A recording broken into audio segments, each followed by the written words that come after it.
দুলাভাই, আপনি আমাকে গোয়াল ঘরে নিয়ে আসলেন কেন? আমি বললাম, আজ আমি তোমার কোনো কথাই শুনব না। তোমার কোনো বাধা আমি আজ মানব না। দুলাভাই, আমি একটা বাচ্চা মেয়ে। আপনি আমাকে যেতে দিন। আমি পারব না আপনার সাথে। তুমি পারো আর না পারো সেটা আমার দেখার বিষয় না। আমি আজ তোমাকে কিছুইতেই যেতে দিব না। তারপর দুলাভাই আমার সাথে জোর করে। বাকি ঘটনাটা গল্পতেই বলছি। আমার বিয়ে হয়েছিল অনিলা নামের একটা মেয়ের সাথে। আমার একটা 10 বছরের শালী ছিল। আমার শালীকে তো আমি বাচ্চা মনে করতাম, কিন্তু সে তো পুরাই নায়িকার মতো। আমার স্ত্রী প্রেগন্যান্ট হয়েছিল, তখন সে খুব অসুস্থ হয়ে পড়েছিল। তাই বাড়ির কাজকর্ম ও তার সেবার জন্য আমার স্বামীকে আমার বাড়িতে নিয়ে এসেছিলাম। কারণ আমার বউ যখন চিকিৎসার জন্য হসপিটালে গিয়েছিল আর আমি অফিস থেকে যখন বাড়িতে এলাম, তখন আমার শালী আমাকে বলল, দুলাভাই আসুন আমরা গোয়াল ঘরে যাই। তারপর আমার শালী আমায় গোয়াল ঘরে নিয়ে আমার সাথে যা করেছিল তা শুনলে তোমাদের মাথা নষ্ট হয়ে যাবে। আমার বউ অনিলা খুবই চট্টে মেয়ে, আর আমার এরকম মেয়ে পছন্দ। কিন্তু সমস্যা সেই সময় ছিল যখন অনিলা প্রেগন্যান্ট হয়। ডাক্তার তাকে বিদেশ নেওয়ার জন্য বলে, কেননা ওর ভিতরে ভিতরে খুব দুর্বল ছিল। আমাদের বাড়িতে এরকম কেউ ছিল না যে ওকে বসিয়ে সামলাতে পারে। এই কারণে আমাকে বাধ্য হয়ে আমার শালী সীমাকে আমাদের বাড়িতে রাখার জন্য আমার শাশুড়িকে বলতে হয়, কেননা বাড়িতে শুধু আমি একাই থাকতাম। আমার শুধু এক মা ছিল, সে অসুস্থ হলে শাশুড়ি আমার কথা শুনে আমার সাথে আমার ছোট শালীকে পাঠিয়ে দেওয়ার জন্য রেডি হয়ে গেলেন। আমার শালীর বয়স 10 বছর, কিন্তু সে হয়তো একটু পাগলা টাইপের। আমাদের বিয়েতে সে আমার দিকে তাকিয়ে হেসে যাচ্ছিল। আমি ওর হাসির জবাবে যখন হেসেছিলাম, তখনও লজ্জাতে দৌড়ে বাইরে চলে গিয়েছিলাম। ওর ব্যবহার দেখে আমার খুব অদ্ভুত লেগেছিল। যাই হোক, আমার শাশুড়ি স্বামীকে ডেকে বলতে লাগলেন, সীমা, নিজের কাপড়চোপড় ব্যাগে ভরে রেডি হয়ে নে। তোর জামাইবাবু তোকে নিতে এসেছি। এই কথা শুনেও তাড়াতাড়ি করে নিজের ঘরে চলে গেল। আর কিছু সময় পরেই একটা ছোট্ট ব্যাগ নিয়ে বেরিয়ে এলো। আমি বাইকে করে আমার শ্বশুর বাড়িতে এসেছিলাম। এই কারণে নিজের বাইকে ওকে বসাতে হতো। আমি ওর ব্যাগ সামনে রেখে দিলাম আর ওকে পিছনে বসার ইশারা করলাম। ও মোটরসাইকেলে বসে পড়ল। এই অবধি ঠিকই ছিল, কিন্তু যখন অর্ধেক রাস্তা গেলাম, হঠাৎ এই ঘটনায় আমি চমকে উঠেছিলাম। কপাল ভালো যে আমি মেন রোডে নেই, না হলে হঠাৎ করে এই ঘটনায় হয়তো অ্যাক্সিডেন্ট করে ফেলতাম। আমি তাড়াতাড়ি করে মোটরসাইকেল সাইডে দাঁড় করিয়ে ওকে বললাম, এটা তুমি কি করছো? কারণ আমার শালী সীমা মোটরসাইকেলে বসে আমার সাথে দুষ্টুমি করছিল তাই। তোমার যদি মোটরসাইকেলে ভয় লাগে, তাহলে তোমার যদি ধরতে হয়, তাহলে তুমি আমার কাঁধের উপর হাত রাখবে। আমার কথা শুনেও তাড়াতাড়ি করে ঠিকঠাক হয়ে বসল। এরপরে আমি ওকে বাড়িতে নিয়ে এলাম। অনিলাকে দেখে খুব খুশি হয়েছিল। সমস্ত কাজ অনিলা সীমাকে বুঝিয়ে দিয়েছিল। সীমা জলখাবার অদ্বিতীয়ার ঘরে নিয়ে দিত। আমার অফিসের কাপড় আয়রন করে দিত। একদিন আমি আমার বাথরুমে স্নান করছিলাম। বেশিরভাগ সময় যখন শরীর খারাপ লাগত, তখন ঘর থেকে বেরিয়ে বারান্দায় গিয়ে বসত। এখনও বারান্দাতেই বসেছিল।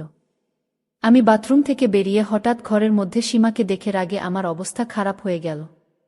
হয়তো আমার আয়রন করা কাপড় রাখতে এসেছিল, কিন্তু ও ফিরে যাওয়ার পরিবর্তে ড্রেসিং টেবিলের সামনে দাঁড়িয়েছিল। আমাকে দেখেও ঘাবড়ে গেল। আমি বললাম, তুমি এখানে কি করছো? কোনো লজ্জাশরম আছে কি তোমার? আমি বললাম কি, আমি যাও আমার ঘর থেকে, অদ্ভুত বোকা মেয়ে। সীমা আমার এরকম কথাতেও চোখের জল ফেলতে ফেলতে ঘর থেকে বাইরে বেরিয়ে গেল। আমি রাগে গজগজ করতে করতে নিজের কাপড় পরে যখন বাইরে এলাম, তখনও অনিলার পাশে বসে কান্না করতে করতে বলেছিল, দিদি, আমাকে বাড়িতে রেখে এসো, আমি তোমাদের বাড়িতে থাকতে চাই না। জামাইবাবু সবসময় আমাকে বকতে থাকে। তোমার এই লিপস্টিক আমার ভাল লেগেছিল, তাই আমি একটু লাগাচ্ছিলাম। আমাকে ঘর থেকে বাইরে আসতে দেখে অনিলা আমাকে বলতে লাগল, সুজন, কি সব কাজ করো না তুমি? আমার এই বাচ্চা বোনটিকে শুধু শুধু এত বাজেভাবে বকছ কেন? তুমি বাড়ির সমস্ত কাজের দায়িত্ব ওর উপর এসে পড়েছে। বিয়ের আগে কোনোদিন আমি ওকে দিয়ে কোনো কাজই করাতাম না, কিন্তু এখন ও আমার অসুবিধার কারণে এখানে এসেছে। তাই তোমার নিজের ব্যবহার ওর সাথে ভালো রাখা উচিত। কিন্তু তার পরিবর্তে তুমি সব সময় ওকে বকতে থাকো। আমি অনিলার কথার কোনো জবাব দিলাম না, বরং বকা দেখে অবাক চোখে ওর দিকে তাকিয়ে রইলাম। ওর বোঝা উচিত ছিল যে কোনো সময়ে ওর বোনের কোথায় থাকা উচিত। আর কোথায় থাকা উচিত না।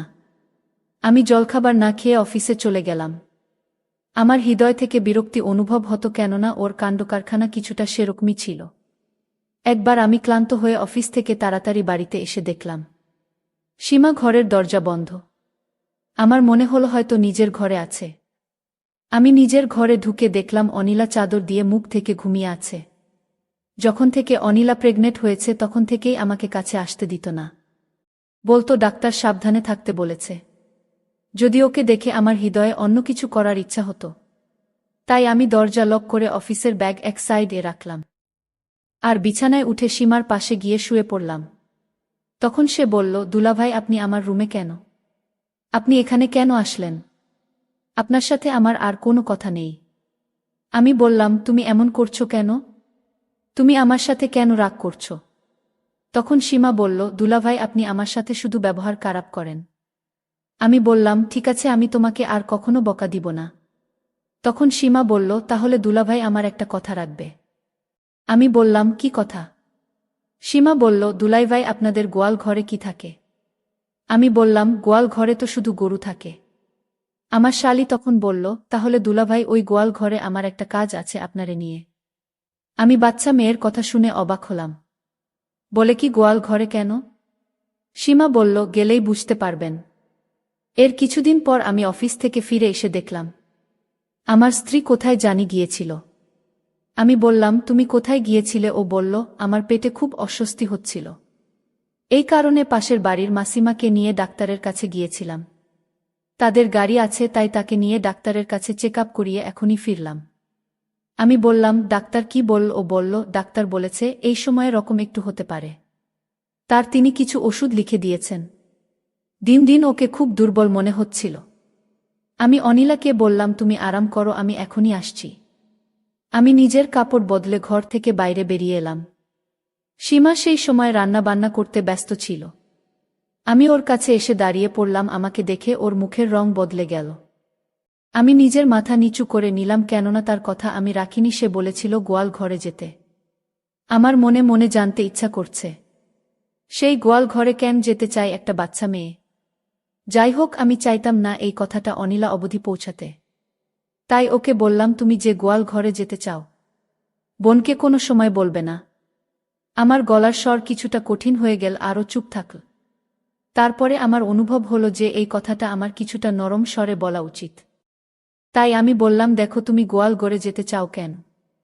কিছু হয়েছে, সেটা শুধু ভুল বোঝাবুঝির কারণে হয়েছে।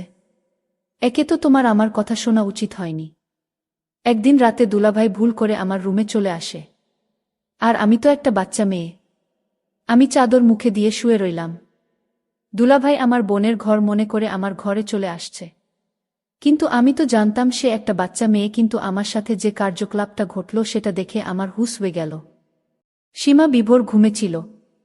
আর ঘুমের ঘরে তার বোনের সাথে রাতে যা আমি করতাম, সেইটা আমি আজ সীমার ঘরে এসে সীমার ঘুমের মধ্যে করে ফেলেছি।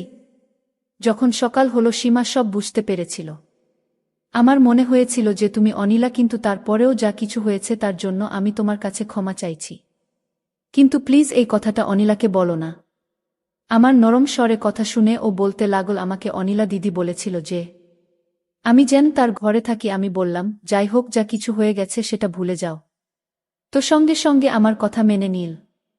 আর আমিও নিশ্চিত হলাম। সময় এভাবেই কাটতে লাগল। কিন্তু সীমার একটা আবদার আছে, সেটা হলো সে আমাকে কিছুদিন যাবত বলতেছিল তার সাথে আমি গোয়াল ঘরে যেতে। কিন্তু কে যে গোয়াল ঘরে যেতে চায়? আর আমিও ঠিক সময় পাচ্ছি না।